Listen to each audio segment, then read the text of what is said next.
Oh my goodness. Ooh, okay, all right. Logitech, that's a pretty neat party trick, but do you really need a headset to bend that far?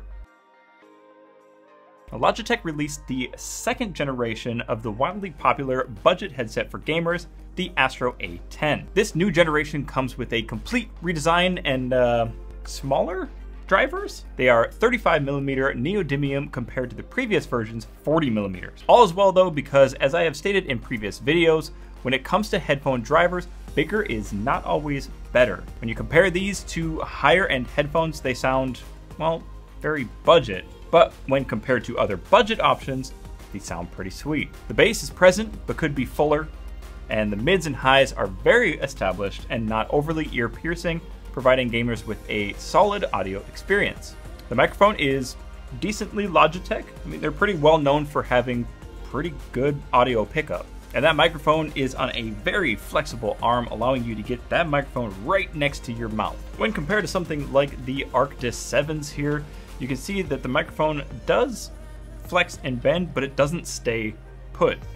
It likes to go back into one position, so it's a lot harder to get that closer to your mouth. Now, when you do that on the Astro A10s, it definitely stays put a little bit more, and that's better for getting that right up in front of your mouth for the best audio pickup.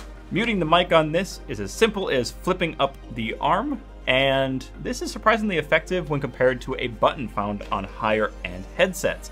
And it's an unexpected feature that I now want to see more of. Sometimes when you need to mute your headset really quick, it's a lot easier than fumbling around trying to find a button somewhere where you can just flip up the mic and be done with it. There are a handful of color options. I've got the mint and the lilac here, which I think are fantastically done. And you can also get black, white, or gray.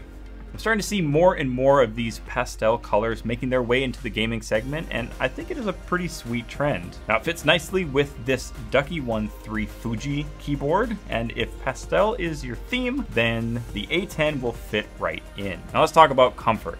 The extreme flexibility combined with the lightweight offer a "do I have headphones on" kind of feel. Perfect for longer sessions. There is just enough pressure to keep the headset on without causing pain around your ears, and the ear cups are squishy and soft, filled with memory foam-ish type material, and then covered in a regular fabric. So no leather or leatherette on these. Now, my above average size ears still fit inside the cups without issue, but this may not be the case for everyone. Try before you buy if you can. Now on to the bad. There is a serious issue going on with the tolerances of the 3.5mm jack. If you breathe on it wrong, the headset loses its stereo goodness and you're left with mono audio. This is a real issue and something that I have already brought up to Logitech.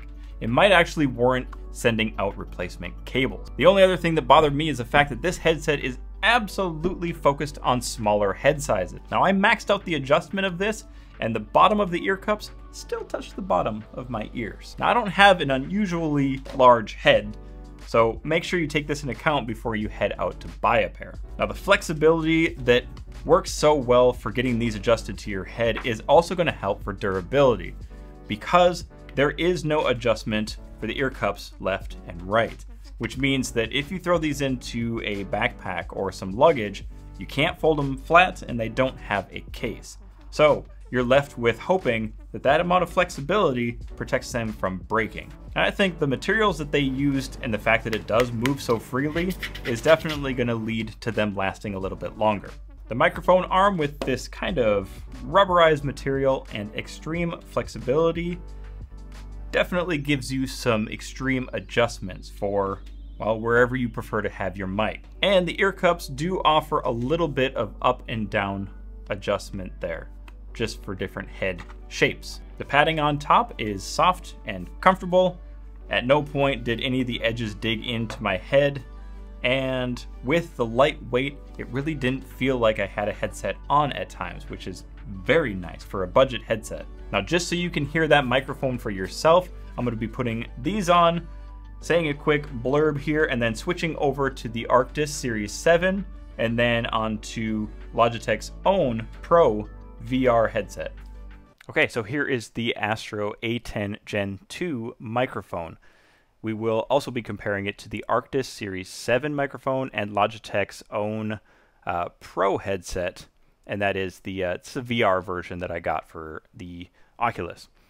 That has been a pretty awesome microphone. So we'll see how this one compares to kind of the same brand, and then something like the Arctis 7, which is very gamer focused. We do have some fans running here for the computer in the background, so you should be able to, well, you shouldn't be able to hear that actually, depending on how good it is at being omnidirectional, if it's picking up any audio in the background or if it's just picking up my voice. So this is the Logitech microphone, and this is a little bit of a higher option. So the price point is a little higher, and you expect the quality to be a little bit higher as well. But when it comes to microphones, sometimes you can have even the most expensive headset and have a, well, less than stellar microphone. So I think Logitech does a pretty good job at prioritizing the audio pickup and the detail that the microphone captures with the majority of their headsets. Now, the Astro being from the Logitech brand, I wouldn't expect anything else. Now we'll switch over to a gaming headset that I have been using for quite some time, the Steelseries Arctis 7. And here we have the Arctis 7s. So gaming headsets often have to jump over a hurdle when it comes to their microphones. The stereotype is that a gaming headset microphone sounds like a gaming headset microphone. It's got a very unique sound profile to it, and anything that goes above that is considered pretty high quality. So the Arctis 7 here is significantly higher priced than the budget A10s there. So how do you think it stacks up against that? Let me know in the comments. Now I'm going to switch back to the A10s here. That way you can have one final listen before I switch to the conclusion. And now we're back to the A10. So hopefully that gives you guys a good comparison between some other headset microphones, just so you can see how this competes at the budget price point. Now, like I said before, this does mute by putting up the arm, so let's go ahead and do that. Back down. There we go. And we're back online. I find that's so much easier than reaching for a button. Like the mute button on the, well, let's bring them out here. The mute button for the Arctis 7s is way on the back here, and it's kind of recessed, so you can't really feel it. So it's much easier to just be able to... Now, let's head to that conclusion, and I'll let you know my thoughts. Overall, the quality is, well, it's budget, yes, but they really packed a lot of features into something this cheap. It fits good, it sounds pretty good, the microphone sounds great, and overall, the second generation of the Astro A10 is a winner. Now, if you want to pick up a pair of the Astro A10s, you can head to Store 974 here in Doha. While you're there, you can check out, well, a whole bunch of different headsets. They have a huge variety. You can also browse all those products at their website, store974.com, or download the app. Now, if you do end up picking something up, make sure you use the code BartmansBits at checkout to save yourself 3%.